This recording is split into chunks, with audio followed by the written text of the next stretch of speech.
尚书》当中有一句叫诗言志，歌咏言，声依咏，律和声。意思是什么呢？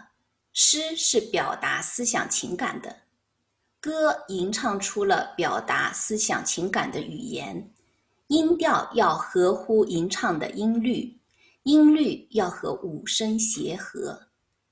8种乐器的音调能够调和，不失去相互间的秩序，让神和人听了都感到和谐。我们目前都在学声乐，那么我不知道大家是不是了解什么是八音，在这句话里面的八音克谐。这个八音指的是什么呢？八音其实在我们中国的古典音乐史上是一个专有的名词，它很具体很明确地体现了古代乐器的分类的方法。哪八音？就是金、石、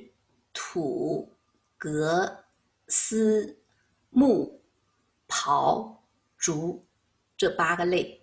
乐器。这8类乐器是我国先秦的时期劳动人民创造的，我们本民族的传统的乐器，所以呢也称作华夏旧器。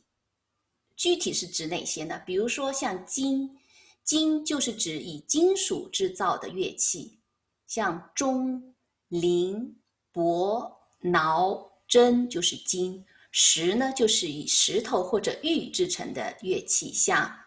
磬就是有石磬和玉磬。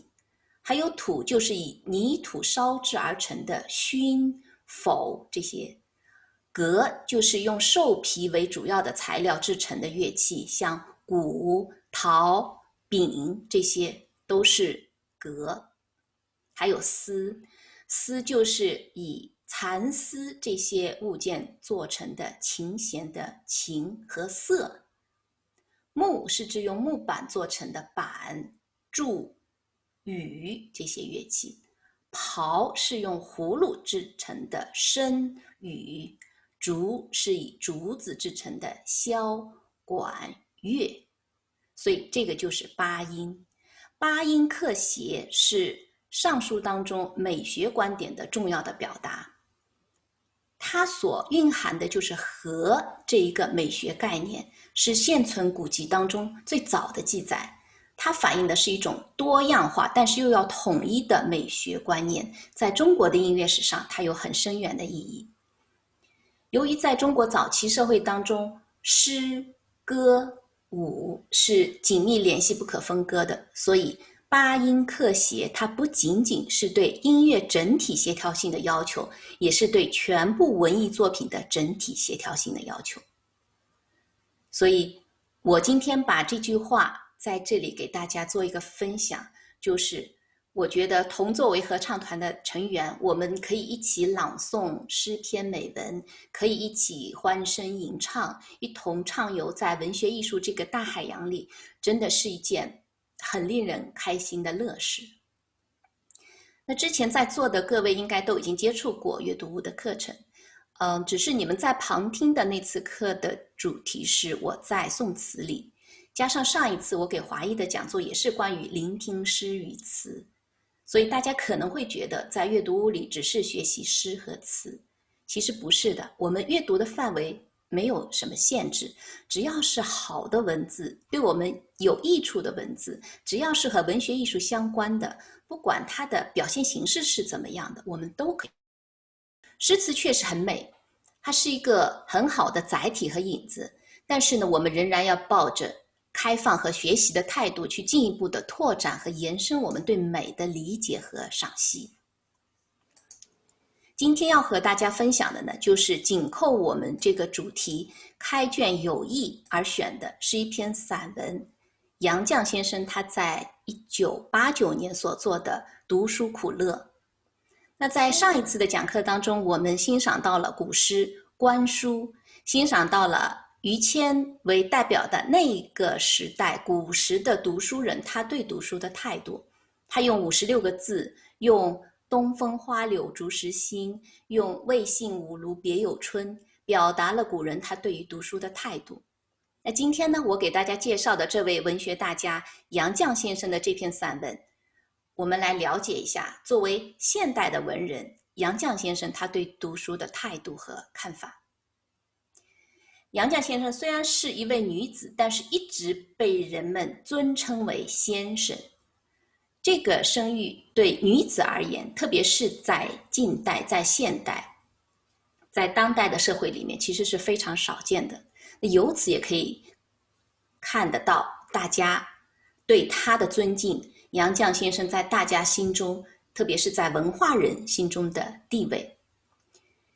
我们下面就来说说先生这个词的由来。其实先生这个称呼由来已久，它字面的意思就是先自己出生的人，年龄比自己大的人，所以叫先生。但是在不同的历史时期，对先生这个称呼，它其实是针对不同的对象的。像在《论语为政》里面有一句有酒食先生馔，馔是饭菜的意思，那这里的先生就是指父兄，意思就是如果有美酒佳肴，你应该先孝敬你的父兄，然后再轮到你自己。孟子里面呢，先生何为出此言也，这个先生他也是指长辈，而且是有学问的人。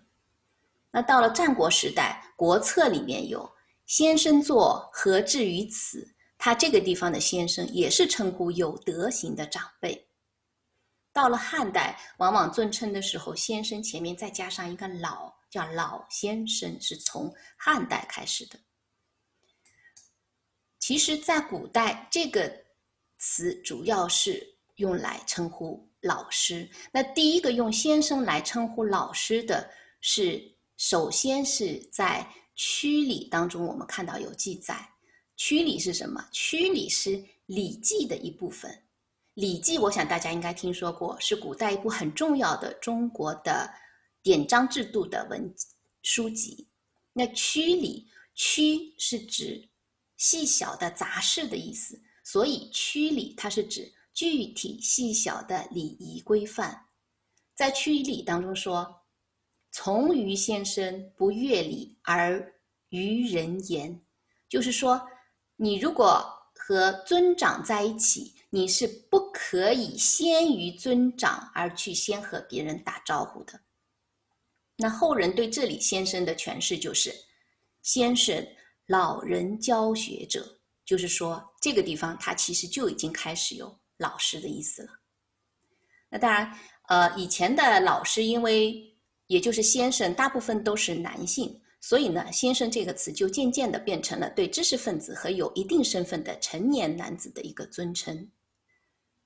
汉代有老先生，清初称相国也是老先生。那到了乾隆以后，那官场当中老先生这个词呢又慢慢的用的比较少了。到辛亥革命以后，老先生这个词又开始盛行回来，所以在交际的场合当中，彼此见面，如果对年纪比较老成的一些老人，都一律称呼为老先生。那我们知道先生其实还有一些指代，大家比我年长的可能会更熟悉一点。像以前如果你是在账房管账的，或者从事文书工作的人，会叫他当铺先生。还有就是说书啊、相面啊、算卦、看风水为业的人也是叫先生。还有就是对医生的另一种称呼也是先生，说生病了去看先生，有这种说法。那到80年代以后，先生的用法就更为广泛了，然后有些妇女也已经开始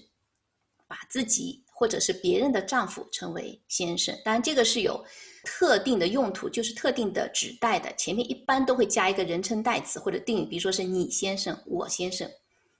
其实也很好玩，各地的方言其实各有特色。我就想起来，像我们杭州人说自己先生的时候，一般口语当中是说我们先生、我们伢儿，就是我们先生、我们小孩，但其实是单指我自己的，并不是说是我和你的先生。所以外地人如果不了解的话，一开始听会有点接受不了哈，是这样，还由此会有一些笑话会出来。正所谓达者为先，师者为义。那么在我们的民族文化当中，先生这个词最主要的深意，其实还是专指3尺讲坛上的教书匠的称谓，叫做教书先生。那对学问高超、知识渊博、品德优秀的人，才可以尊称为先生。在当代社会能够被大家认可称之为先生的女性文人，应该说是屈指可数。杨绛先生就是其中令人尊敬的一位。